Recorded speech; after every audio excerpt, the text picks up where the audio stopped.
오늘은 어린이 주일입니다. 어린이 주일을 맞이하여 자녀 양육의 원리에 대해서 함께 묵상하기를 원합니다. 오늘 본문 말씀을 보면 한 절밖에 안 되지만 모든 원리가 다 담겨 있습니다. 또 아비들아, 너희 자녀를 노엽게 하지 말고 오직 주의 교훈과 훈계로 양육하라 라고 말씀하고 있습니다.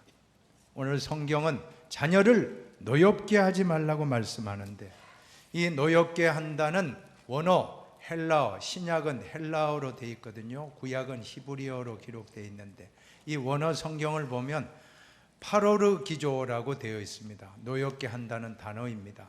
파라와 오르기조마이의 합성어인데, 파라는 옆에서, 오르기조마이는 분노하다라는 그런 뜻이라고 합니다. 즉 가장 가까운 곳에서, 옆에서 분노를 일으킨다라고 하는 것은 가장 가까운 곳에서부터 분노가 일어날 때가 많다라고 하는 것입니다. 부부간에 얼마나 참 가까운 한 몸과 같은 부부간에 분노가 폭발할 때가 많습니다. 부모 자식 간에 분노가 폭발할 때가 있습니다. 형제 자매 간에 분노가 폭발하고, 일가 친척들 간에 분노가 폭발할 때가 있습니다. 교회 생활에서도 가까운 분들 간에 분노가 일어날 때가 있다는 것입니다. 핵심은, 분노라고 하는 그 원어를 보면 가까운 사이에서 발생하는 게 분노라는 것입니다. 그래서 가까운 사이일수록 조심하지 않으면 안 됩니다. 서로 조심하고 서로 항상 더 조심하십시다. 가까울 때일수록에 더 예의를 갖추시기를 바랍니다. 그렇지 않으면 분노가 폭발되면 막을 길이 없습니다. 한번 따라 합시다. 자녀를 노엽게 하지 맙시다. 노엽게 하지 맙시다. 오늘 본문을 보면 아비드라라고 말씀해요. 아비드라, 한번 따라 합시다. 아비드라. 왜 성경이 아비드라, 하나님이 왜 어미드라라고 안 하고 아비드라라고 말씀했을 때 저부터 반성하는 거예요. 왜냐하면 우리 교육은 엄마들한테 다 맡겨놓고 아버지들은 교육에 소홀한 점이 있었다는 걸 우리는 자백하지 않을 수가 없습니다. 그래서인지 하나님도 2000년 전에 이 말씀을 알고 아비드라, 오늘 우리들에게도 아비드라. 사실 현대의 모습이 아버지들이 너무 바빠요. 대외적으로 사업한다, 직장 출장 간다라고 바쁘고, 자녀 양육을 엄마에게 맡기고, 모든 건 맡기고, 아버지는 뒤로 물러나 있는 경우가 너무나 많습니다. 특별히 자녀가 청소년기를 보낼 때 더욱더 아버지의 역할이 중요하다는 걸 알 수가 있습니다. 청소년기에 아버지와 자식 사이가 삐끗하게 되면 정말 원수와 같이 말도 하지 않는 그런 부모 자식 관계가 될 수 있다는 것입니다.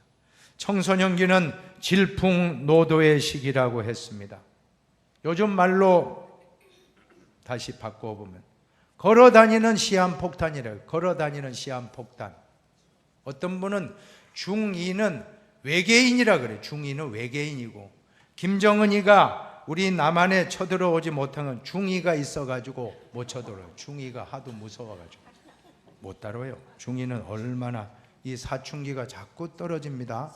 중1로 내려가고 아마 초등학교 6학년에 오는 아이도 있다고 하는데, 그렇게 착하고 유치부 때, 영유아부 때는 천사예요.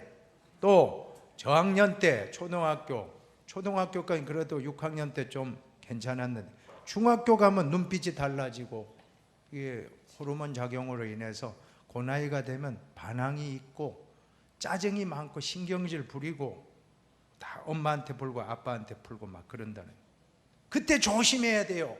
그때 한번 꽝 하고 부딪히게 되면, 특별히 아빠들이 너무 화가 나가지고 막 때렸다, 그런 말도 안 하고 원수와 같이 아기가 되면 어떻게 되겠습니까? 자녀를 노엽게 하지 말라. 어떤 아버지가 상담을 받았다는 것, 아들하고 너무 관계가 나빠가지고 상담사가, 아버님은 어떤 아빠가 좋은 아빠라고 생각합니까? 한번 말씀해 보세요. 쭉 말은 한번 적어 봅시다. 첫째, 물질적으로 필요한 걸 다 해결해 준다. 둘째, 교육 기회를 더 부여, 학원도 보내주고 책도 사주고 뭐 필요한 것 최선을 다한다. 셋째, 가능한 모든 종교 교육을 제공한다. 신앙 교육을 제공하고. 넷째, 적당한 사회 활동에 참여하게 한다. 사회적인 경험도 아빠가 이렇게 열어주고. 다섯째, 아빠의 모범, 훌륭한 도덕적 솔선수범을 아빠가 보여준다. 얼마나 훌륭한 아버지입니까? 아마도 이런 아버지도 드물 거예요. 그런데 이게 답이 아니라 하나 빠졌습니다. 아버님 하나가 빠졌습니다. 뭐예요? 여기서 빠진 게 뭐가 또 있습니까? 그 상담사가 하는 말이, 자막을 한번 띄워주시면 좋겠는데, 당신이 자녀에게 해줄 수 있는 가장 중요한 것은 자녀의 엄마를 사랑하는 것입니다 라고 했다는 것입니다. 오늘 우리가 자녀 양육을 하기에 앞서서 먼저 부부간에 서로 행복한가, 사랑하고 있는가. 첫 번째 주는 메시지는 자녀들에게 부모가 서로 사랑하고 화목한 모습을 보여주는 것, 이것이 더 앞서야 된다라고 하는 것입니다.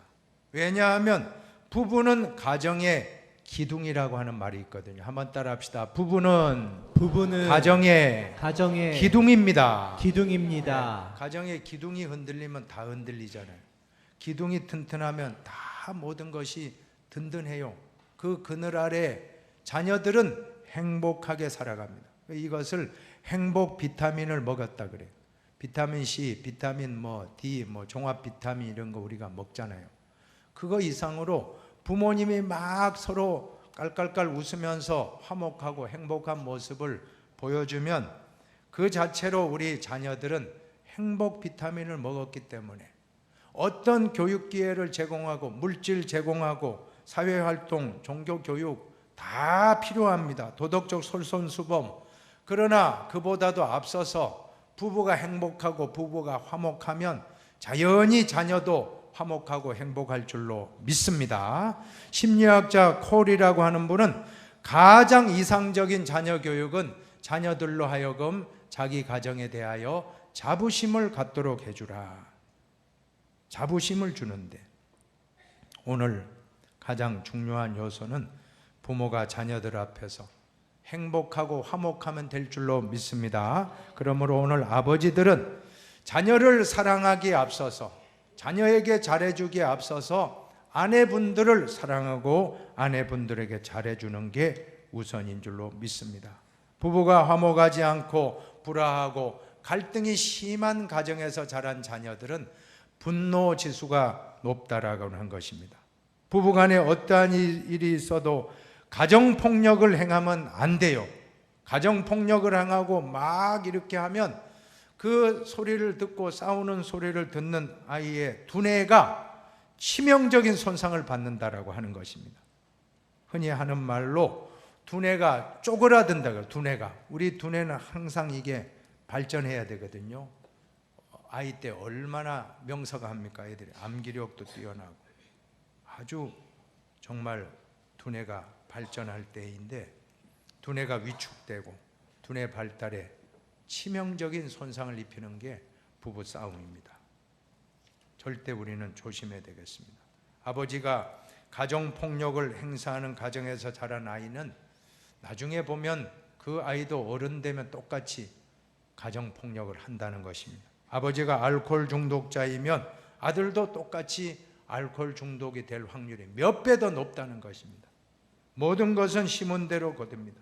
콩을 심으면 콩 거두고 팥을 심으면 팥, 선을 심으면 선 거두고 악을 심으면 악을 거두고 사랑을 심으면 사랑 거두고 미움을 심으면 미움을 거두기 때문에 우리는 어떠한 일이 있어도 좋은 것으로 심어 가정을 화목하게 하시기를 바랍니다. 그 아이가 장차 자라서 막 부부싸움하고 늘 안 좋은 영향을 보이고 그러면 그 아이가 나중에 사회에 나가서도 정말 바로 서지를 못합니다.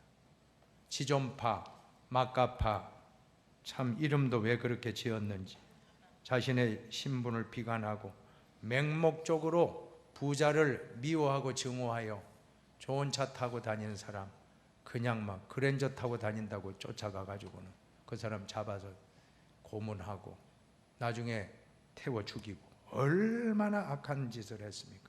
근데 그들의 공통 자존감이 낮았다. 지존파, 마른 지존파, 막가파, 그래도 그 사람들의 자존감이 제로, 마이너스. 공통점은 아버지로부터 가정폭력 당하고 엄마로부터 너가 왜 태어났어? 너는 태어나지 말았어야 될 놈이야. 왜 태어났어? 저주받고 결국 그 아이가 사회에 와가지고 그 분노가 폭발한 거예요. 그런 사람들이 몇몇 결성해가지고 우리는 부자를 죽이는 일을 앞장서자. 완전히 그 악한 것입니다. 여러분 왜 그래 됐습니까? 바로 가정의 불행이 사회악의 뿌리가 되었다는 것입니다. 또 거기에는 그냥 인간적인 것만 있는 게 아니에요. 사탄 마귀가 역사했다는 걸 알아야 됩니다. 사탄이 온 목적은 도둑이 오는 것 도둑질하고 죽이고 멸망시키러 왔다고 했어요. 이 도둑이 누굽니까? 이 도둑이 바로 사탄입니다. 영적인 도둑놈 사탄이 우리 관계를 파괴시키고 자녀와의 부모의 관계 파괴시키고 또 이웃과의 관계 파괴시키고 믿음의 식구들 교우와의 관계도 파괴시키고 다 파괴시킵니다. 죽이고 멸망시키고 다 파괴시키기 위해서 도둑이 왔다고 했습니다. 그놈이 바로 사탄인 것입니다. 사랑하는 여러분, 우리는 이 사실을 알고 정말 영적으로 사탄의 지배를 받으면 안 될 줄로 믿습니다. 멀쩡한 사람이 어떻게 멀쩡한 사람을 죽일 수 있습니까? 절대 이것은 인간적으로 안 돼요. 사탄 마귀가 역사한 것입니다. 사탄 마귀는 분노를 일으켜서 분노를 통해서 살인하게 만드는 것입니다. 분노를 일으켜서 나쁜 악행을 저지르게 하는데 오늘 우리는 자녀에게 절대로 분노를 일으키게 하면 안 되겠습니다. 오늘 공동번역 성경으로 오늘 본문 말씀을 읽어보면 같이 한번 읽어봅니다. 어버이들은 자녀의 마음에 상처를 입히지 말고 주님의 정신으로 교육하고 훈계하며 잘 기르십시오. 자녀를 노엽게 한다는 것을 공동번역에는 자녀의 마음에 상처를 입히는 것으로 번역되고 있습니다. 우리가 자녀들 앞에서 다툰 적이 있다면 이 시간 진심으로 회개하시기를 바랍니다. 그리고 꼭 화해하세요. 아빠, 엄마가 의견이 달라서 싸웠단다 하고 말해주면 돼요. 또 아빠가 미안해, 많이 놀랬지? 아빠가 잘못해서, 엄마가 잘못해서. 그러면 그 아이의 마음에 상처가 안 된다는 거예요. 그러면 잠잘 때 엄마가 아빠가 눈물을 흘리고 기도해 주면 그 아이는 다 씻은 듯이 또 부부간에도 손잡고 기도하고 내가 잘못했다 눈물로 기도하면 그런 환경에서 자란 아이는 절대 상처를 받아도 빨리 씻어집니다. 분을 내어도 한번 따라합시다. 분을 내어도 죄를 짓지 말며 해가 지도록 분을 품지 말고 마귀에게 틈을 주지 말라. 에베소서 4장 26절로 27절 말씀. 분을 내어도 죄를 짓지 말며 해가 지도록 분을 품지 말고 마귀에게 틈을 주지 말라. 밤잠에 그냥 싸우고 난 다음에 아빠는 바깥에 뛰어나가 버리고 엄마는 또 애한테 막 분풀이하고 막 네가 왜 태어났어 막 하고 이래봐요. 그리고 애 잠자죠. 꿈속에 사탄 마귀가 나타나가지고 분노심을 해가지고 망하는 길로 가는 거예요. 그러지 마. 내가 너무 스트레스 때문에 화를 냈는데 여보 내가 잘못했어. 아니에요. 내가 또 당신 화를 돋우었어요. 미안해요. 그리고 애다 2명 이리 와라. 우리 아빠 엄마가 잘못했다 하고 손잡고 같이 기도하면 눈물을 흘리면 그 밤중에 잠잘 때 그 아이는 가슴에 상처가 다 씻어지고 절대 괜찮다는. 그런데 그렇게 해놓고는 좋지도 안 하고 그냥 막 싸우고 말도 안 하고 이러면 쓴뿌리가 되는, 쓴뿌리가. 히브리서 12장 15절에 보면 너희는 하나님의 은혜에 이르지 못하는 자가 없도록 하고, 같이 읽어봅니다. 또 쓴뿌리가 나서 괴롭게 하여 많은 사람이 이로 말미암아 더럽게 되지 않게 하며. 예, 상처를 받으면 치유하면, 거기에서 진주가 같은 좋은 진주조개 알잖아요. 진주조개가 뭐 이물질이 들어오면 그걸 치료하는 과정에서 액을 내는데 그게 동그랗게 되면 진주가 된대요. 상처가 오히려 보물이 되는데, 상처가 별이 되는데, 이 상처가 그냥 치유받지 못하면 그냥 쓴뿌리가 돼가지고는 가슴속에 탁 박혀가지고, 병도 만성병이란 게 있잖아요. 만성병은 고쳐줄 수가 없어요. 너무 오래됐기 때문에. 쓴뿌리가 되면, 상처가 오래되면 그 사람 정말 불행하게 됩니다. 그걸 다 치료하고, 우리 부모님이 그 아이가 쓴뿌리가 되지 않도록 다 씻어주고, 그렇게 하고 다 품어가지고 눈물로 기도해주면 그 아이는 절대 잘못되지 않습니다. 꼭 우리가 부부가 화목합시다. 그래야 자녀는 상처받지 않습니다. 쓴뿌리가 되지 않습니다. 혹시 화를 내셨다면 그날 밤에 다 풀고 주무시기 바랍니다. 안 그러면 도둑이 와요. 도둑이 와가지고는 그렇게 분노를 일으키고 나중에 쓴뿌리가 되면 고치려고 하면 몇백 배, 몇천 배 노력해도 힘들다 이거. 그날 밤에 딱 풀면 깨끗한데 며칠 가는 사이에 마귀가 역사하면 몇 달, 몇 년 가요. 몇십 년 가요. 절대 그러지 않도록 치유합시다. 두 번째로는 소극적으로 노엽게 하지만 말고 적극적으로 칭찬과 격려의 말을 많이 해주시기를 바랍니다. 마틴 루터는 종교개혁자인데 매를 들지 않으면 아이를 버린다. 그러나 회초리 옆에는 반드시 사과가 있어야 한다. 채찍이 있으면 당근이 있어야 한다 그러잖아요. 채찍도 하지만 당근으로 자꾸 칭찬하시라는 겁니다. 잘못했을 때 매로 벌하지만 칭찬도 격려도 더 많이 해주시기를 바랍니다. 이 칭찬을 해주는 것이 10번 꾸중하는 것보다 한 번 칭찬하는 것이 100배 좋은 교육 방법이라고 하는 것입니다. 칭찬을 하면 고래도 춤을 춰요. 칭찬을 하면 고래도 춤을. 제너럴 일렉트릭이라고 하는 미국의 기업의 GE 제너럴 일렉트릭이라는 기업의 회장이 있는데 이 사람은 잭 웰치입니다. 잭 웰치라고 하는 사람이 있는데 이 사람이 정말 성공한 비결은 엄마의 격려 덕분이었다고 자기가 간증을 해요.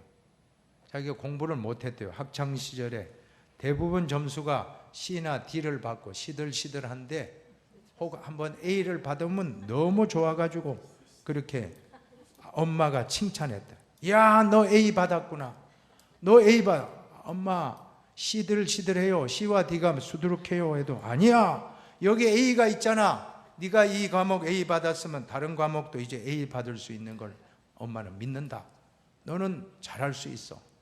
우리 엄마들 같으면 꼭 보면 올 A 안 받았다고 그죠. 수 다 받아야 되는데 하나 우 받으면 그것 때문에 안타까워가지고 좀 더 잘하면 될 텐데 칭찬을 안 하고 안타까워하고 그죠. 그 다음에 또 올 A 받았어요. 올 수 받으면 그 다음에 또 꼭 옆에 집 아이 아무개는 어떻게 했니? 걔도 100점 받았어요. 이러면 그만 기운 빠져가지고는 그러지 말고 칭찬해요. 한 과목 잘해도 한 과목 잘하는 거. 너는 수학을 잘하니까 수학 잘한다. 너는 영어를 영어 잘한다. 너는 국어를 정말 잘하니까 앞으로 훌륭한 인물이 될 거야. 이렇게 한 과목 잘한 거 그거 잡고 칭찬하면 10배 낫다네. 10배 낫다네. 그런데 우리 부모님들은 어쨌든 자꾸 칭찬에 인색하다는 것입니다. 비판을 받고 자란 아이는 비난을 배운다는 말이 있습니다. 적대감 속에 자란 아이는 싸움을 배우고 놀림 속에 자란 아이는 부끄러움을 배우고 수치심 속에서 자란 아이는 죄책감을 배운다는 것입니다. 그러나 관대함 속에 자란 아이는 참을성을 배우고 같이 한번 읽어봅시다. 격려 속에서 같이 읽습니다. 자란 아이는 자신감을 배웁니다. 칭찬 속에서 자란 아이는 어떻게 고마움. 배워요? 고마움을 배웁니다. 계속합니다. 공명정대함 속에서 자란 아이는 정의를 배웁니다. 배려와 보호 속에서 자란 자란 아이는 신뢰감을 배웁니다. 인정받으면서 자란 아이는 자신을 소중히 여깁니다. 제일 중요한 거 같이 읽어봅니다. 사랑 속에서 자란 아이는 세상에서 사랑을 발견합니다. 아까 그 막가파 그 사람들 사랑 못 받아가 그랬거든요. 나중에 감옥에서 누가 복음 전도자가 가가지고 복음 전에 믿었대요. 나중에 믿고 그 사람들이 나중에 죽을 때도 찬송 부르고 죽었다. 그렇게 악랄하던 사람이 사랑받으니까 하나님의 사랑, 독생자 예수 보내준 하나님 사랑을 그 사형수가 믿은 거예요. 그 사랑을 깨닫고 나니까 자기 잘못이 다 뉘우쳐지고 감옥에서 많은 사람에게 예수 믿으라고 교도관도 전도하고 동료들 다른 사형수 다른 재소자를 전도하고 그렇게 전도하고 나중에 담대하게 찬송 부르면서 천국 갔다라고 하는 것입니다. 사랑을 받으면 돼요.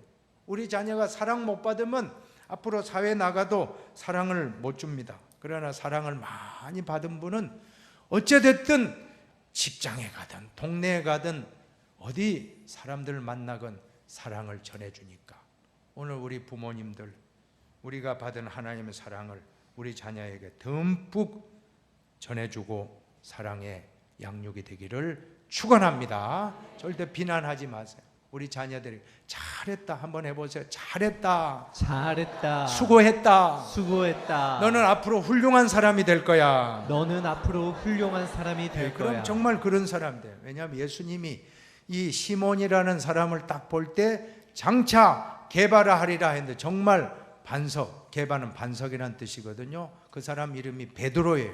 베드로는 헬라어고 게바는 아람어예요. 뜻은 반석입니다. 앞으로 훌륭한 사람 된다, 반석이 된다고 했는데 정말 베드로가 되고 수제자가 되었어요. 근데 만약에 예수님 너 그게 뭐야? 너 그게 뭐니? 그것밖에 안 되니 당장 때려쳐. 네가 무슨 제자야? 이런 말씀했다면 베드로는 망했을 거예요. 정말 말한 대로 되거든요. 우리 부모님들은 절대로 자녀 양육에 있어서 말을 조심하시기를 바랍니다. 그들에게 이르기를 내 삶에 맹세하노라. 내 삶을 두고 맹세하노라. 하나님 말씀입니다. 너희 말이 내 귀에 들린 대로 내가 너에게 행하리니. 너희 말이 내 귀에 들린 대로 내가 행한다. 하나님의 귀에 들린 대로 하나님이 그대로 행해 주시겠다라고 하나님이 맹세하면서 하신 말씀이에요. 하나님 틀림없어요. 오늘 절대로 연병할 놈이라고 하지 마시기 바랍니다. 빌어먹을 놈. 우리 입에 붙었어. 우리 붙어가지고. 그래 우리 조선시대 잘못 산 거야. 너무 가난하고 헐벗고 연병할 놈아, 빌어먹을 놈아. 이게 우리 조상들이 하는 말이에요. 절대 안 됩니다. 그래도 뭐 한 번씩 흥해라 했다가 엄마가 그 초등학생들 코가 그때 뭐 나오면 뭐 흥해라 해가지고 코 풀 때 흥해라 해가지고 우리나라가 부흥된 줄로 믿으시기 바랍니다. 흥해요. 연병할 놈하면 코로나 걸려요.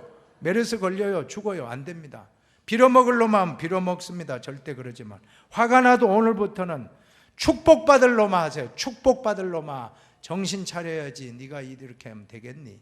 축복받을 놈아 하고 절대로 연병할 무슨 그런 말 하지 말고 축복받을 사람아. 자네가 이렇게 하면 되겠나? 왜 그래요? 말한 대로 되기 때문에. 우리 부모님이 말한 대로 되기 때문에. 예수님이 하신 대로 칭찬과 격려의 방법입니다. 예수님의 교육 방법 칭찬입니다. 한 번 더 복습합시다. 장차 개발하리라. 장차 개발하리라. 우리 자녀들이 지금 믿음 생활 잘못하고 또 지금 내 마음에 부족해요. 그래 화내고 막 짜증 부리면 나도 막 안 좋고 자녀도 안 좋고 그때 예수님 방법을 배워가지고 장차 개발하래. 앞으로 훌륭한 인물이 된다. 이 말만 하지 말고 여러분 눈으로 상상을 하세요. 우리 아들이 정말 훌륭한 믿음의 용사 되고 훌륭한 참 부모 공경하고 사회의 빛과 소금 되고 세상에 필요한 인물이 된다라고 생각하고 오늘부터 우리 딸이 그렇게 된다 그렇게 생각하고 선포하고 절대 나쁜 점 보고 지적하지 말고 좋은 점 보고 칭찬하고 격려. 다 CD 받아도 한 과목 A 받으면 그거 가지고 잘했다 아주 너무 잘했어. 그것이 예수님의 방법이고 그것이 바로 칭찬과 격려의 방법인데 나중에 그 아이가 정말 그런 인물로 자라게 된다는 것을 다 체험하게 되기를 바랍니다. 또 한 가지 세 번째로 자녀들을 하나님의 말씀으로 양육하라고 말씀합니다. 4절에 보니까 오직 주의 교훈과 훈계로 양육하라. 주의 교훈과 훈계는 한마디로 말씀드리면 바로 이 성경 말씀입니다. 하나님 말씀으로 양육하라. 하나님 말씀은 교훈과 책망과 바르게 함에 있다고 했습니다. 한번 같이 읽어봅시다. 모든 성경은 하나님의 감동으로 된 것으로 교훈과 책망과 바르게 함과 의로 교육하기에 유익하니. 성경 말씀은 너무너무 좋아요. 이 말씀을 양육하시기를 바랍니다. 그러기 위해서는 우리 부모님들이 성경 말씀으로 가득 채우시기 바랍니다. 세상 지식으로 채우지 말고 하나님 말씀으로 가득 채워서 그냥 이 말씀 암송해서 아이들한테 들려주고 또 같이 암송하고. 이 디모데라고 하는 사람이 있었는데 이 사람은 어렸을 때 바로 어머니가 말씀으로 양육했어요. 유니게입니다. 또 외할머니 로이스라고 하는 할머니가 또 이 아이를 양육했습니다.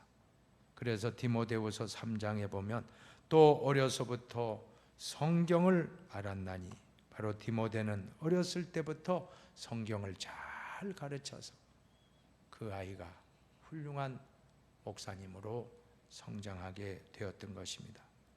유대인의 교육 방법은 쉐마 교육입니다. 성경 말씀을 어렸을 때부터 부지런히 앉았을 때나 일어날 때, 걸어갈 때나 누웠을 때나 일어날 때나 다 부지런히 가르쳤다라고 했습니다. 아이가 성경책 잘 읽도록 율법서 꿀을 발랐대요. 꿀을 발라가지고 우리는 꿀을 바르지 않아도 됩니다. 상금을 걸고 네가 신약 성경을 읽으면 엄마가, 할머니가, 할아버지가 선물을 줄게. 네가 소원하는 거 들어줄게. 걔들이 상 받으려고 막 성경 읽다가 은혜 받는 거예요. 돈이 문제가 아니에요. 그 아이에게 성경 말씀을 꿀을 발라 읽게 하든 상금을 주어서 읽게 하든 읽게 하면 됩니다. 유대인의 방법, 꿀을 발랐다고 우리도 꿀을 바르세요. 마땅히 행할 길을 아이에게 가르치라. 그래야만 늙어서도 그것을 떠나지 아니하리라. 잘 영육하고. 아유 목사님, 내가 놓쳤습니다. 이 말씀 진작 알았으면 내가, 애들이 벌써 지금 다 장가 갔습니다. 시집 갔습니다. 그러면 손자 손녀가 있잖아요. 손자 손녀 맡아가지고 요즘 맞벌이 하니까 애들 다 뛰고, 저 손자 손녀 맡기니까 너무 힘들다 하지 말고 그 아이를 잘 내가 로이스가 돼서 하면 돼요. 로이스와 같은 마음으로 이 손자 손녀에게 성경 말씀 암송시키고, 할머니도 암송하고 할아버지도 암송하고 같이 암송하면 할머니의 뇌가 막 발전하는 거예요. 여러분, 우리 이 두뇌가요, 회로가요, 옛날에는 나이가 들면 멈춘다 했는데 이론이 바뀌었어요. 지금 과학자들이 연구해 보니까 70, 80대도 이 두뇌가요 확 살아 움직인대요. 암송 많이 하면 막 움직이는 거예요. 성경 암송 100구절, 200구절 하는 그런 권사님들 계십니다. 1000구절 하는 분들 계세요. 그런 분들은 완전히 두뇌가 확 이 젊은이들보다도 똑똑해져요. 그런 마음을 가지고 성경도 암송하고 우리 아이들도 키우고 잘 성경으로 양육하시기를 바랍니다. 오늘 자녀를 노엽게 하지 말고 주의 교훈과 훈계로 양육하시기를 바랍니다. 첫째, 여러분하고 같이 읽어보고 마칩시다. 자녀들에게 부모가 서로 사랑하고 화목한 모습을 보여줍시다. 둘째, 자녀들에게 칭찬과 격려를 많이 해줍시다. 셋째, 자녀들을 하나님의 말씀으로 양육합시다. 기도하겠습니다.